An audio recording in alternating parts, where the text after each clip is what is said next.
Shalom keluarga Suara Firman yang diberkati Tuhan.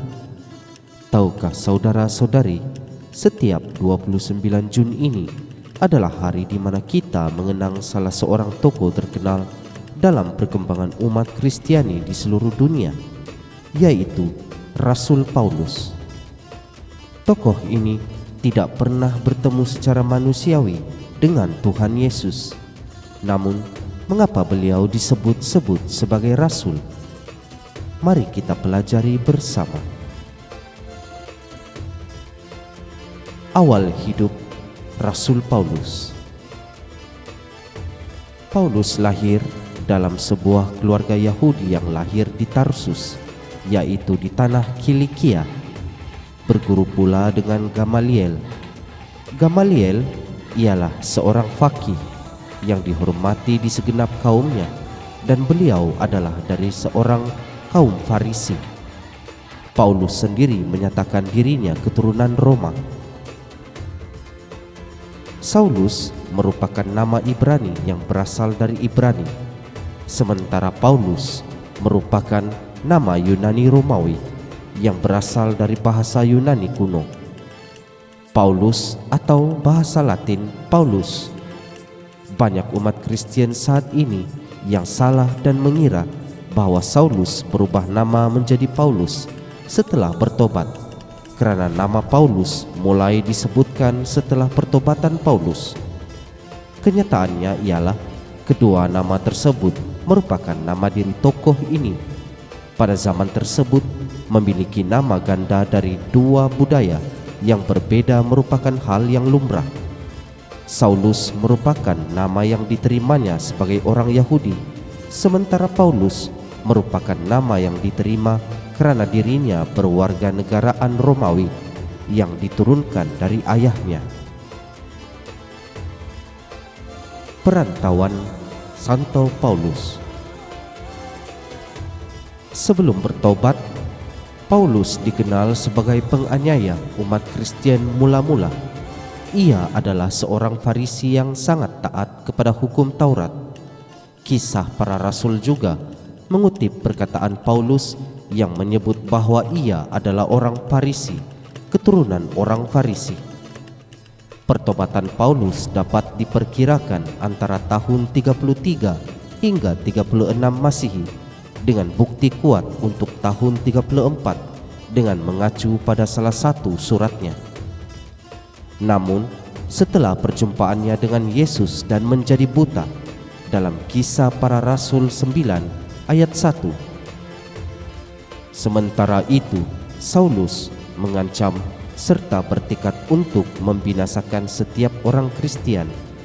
Ia pergi kepada imam besar di Yerusalem dan meminta surat yang dialamatkan kepada para pemimpin rumah ibadat orang Yahudi di Damsyik, agar mereka membantu menangkapi orang-orang Kristen yang didapatinya di sana, baik pria atau wanita, sehingga ia dapat membelenggu dan membawa mereka ke Yerusalem. Ketika ia hampir sampai di kota Damsyik dalam melaksanakan maksudnya itu, tiba-tiba suatu cahaya yang terang benderang menyerotinya dari langit.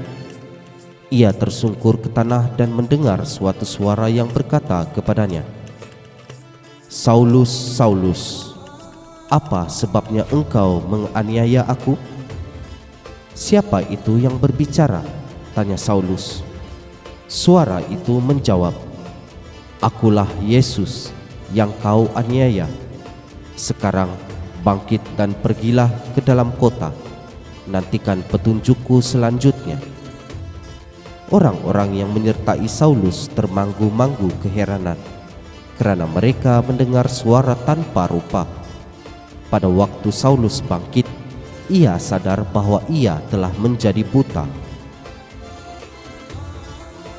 Saulus tinggal 3 hari di kota Damsyik, di mana dia disembuhkan dari kebutaan dan dibaptis oleh Ananias tahun 34 Masehi. Saulus tinggal beberapa hari bersama-sama dengan murid-murid di bandar tersebut. Di kemudian hari, dalam suratnya kepada jemaat di Galatia, Saulus mengatakan bahwa beliau kemudian pertama-tama pergi ke tanah Arab dan kemudian kembali ke Damaskus. Ketika itu juga beliau memberitakan Yesus di rumah-rumah ibadat dan mengatakan bahwa Yesus adalah anak Allah. Semua orang yang mendengar hal itu heran dan berkata, "Bukankah dia ini yang di Yerusalem mau membinasakan barang siapa yang memanggil nama Yesus ini? Dan bukankah beliau datang ke sini dan dengan maksud untuk menangkap dan membawa mereka ke hadapan imam-imam kepala?" Tetapi Saulus semakin besar pengaruhnya dan beliau membingungkan orang-orang Yahudi yang tinggal di Damsyik, karena beliau membuktikan bahwa Yesus adalah Mesias. Beberapa hari kemudian, orang Yahudi merundingkan suatu rencana untuk membunuh Saulus, tetapi maksud jahat itu diketahui oleh Saulus. Siang malam orang-orang Yahudi mengawal semua pintu gerbang kota supaya dapat membunuh dia. Sungguh pun demikian, pada suatu malam murid-muridnya mengambilnya dan menurunkannya dari atas tembok kota dalam sebuah keranjang. Kematian Rasul Paulus. Butiran mengenai kematian Paulus tidak dijelaskan seterangnya dalam Alkitab. Namun tradisi Kristen ada menyatakan beliau dipercayai mati dihukum penggal di Roma pada masa pemerintahan Kaisar Nero pada sekitar pertengahan 60-an di Tre Fontane Abbey. Kewarganegaraan Romawi yang dimilikinya mengizinkan Paulus menjalani hukuman mati yang lebih cepat, yaitu dengan pemenggalan kepala. Definisi ringkas rasul dan tugasnya. Kata rasul berakar daripada kata Yunani apostolos, yang berarti orang yang diutus dan menyandang wibawa pengutusnya, yang dipercaya untuk menyampaikan pesan dengan wibawa orang yang memperkerjakannya. Jadi dalam perjanjian baru, rasul-rasul menyaksikan pesan Yesus dan melanjutkan pekerjaannya. Dengan kata ini dapat dimaksudkan ke-12 orang rasul dalam Markus 6 ayat 30, Matius 10 ayat 2, Lukas 6 ayat 13, Galatia 1 ayat 17 sebagai para utusan Allah. Dalam Kisah Para Rasul 13 ayat 3 hingga 4 sebagai para utusan gereja. Dalam Kisah Para Rasul 14 ayat 4, 2 Korintus 8 ayat 23 dan Filipi 2 ayat 25 sebagai para utusan yang diberi kuasa penuh.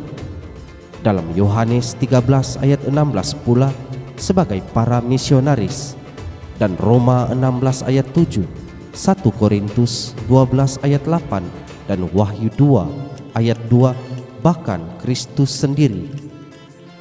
Maka menurut penyataan-penyataan perjanjian baru yang tertua, yaitu surat-surat Rasul Paulus, maka orang yang dipandang sebagai Rasul Yesus Kristus adalah yang pertama, menjadi saksi beliau yang telah bangkit dari antara orang mati, dan yang kedua, diberi tugas oleh Tuhan untuk pewartaan misionaris, agar dengan pewartaan Injil membangkitkan iman dan mempersatukan para beriman dalam satu jemaat.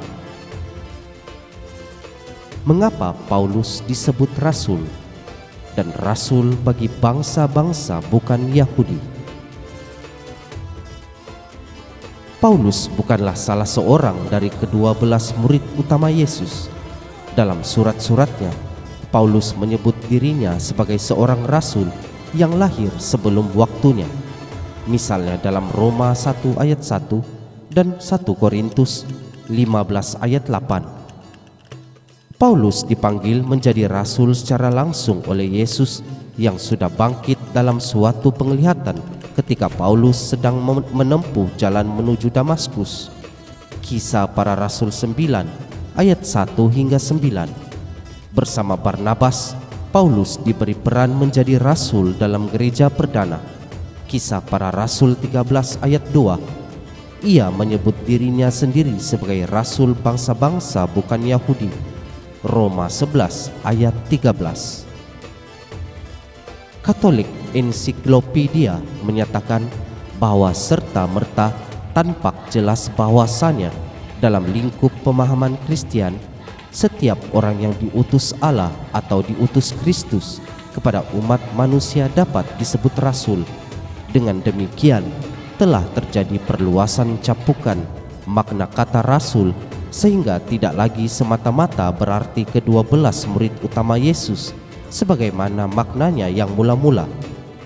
Karena Paulus mengaku menerima Injil melalui wahyu dari Yesus Kristus sesudah wafat dan kebangkitannya, ia seringkali harus menegaskan kewenangan rasulinya 1 Korintus 9 ayat 1 dan memaklumkan bahwa ia telah bertemu dan ditetapkan menjadi rasul oleh Yesus dalam perjalanannya menuju kota Damaskus. Menurut Paulus, Yakobus, Petrus, dan Yohanes menyambut baik keberadaannya selaku orang yang diutus Tuhan kepada bangsa-bangsa non-Yahudi, khususnya orang-orang yang tidak bersunat. Malah statusnya selaku rasul bagi bangsa-bangsa non-Yahudi disetarakan dengan status Petrus selaku rasul bagi bangsa Yahudi, khususnya orang-orang yang bersunat.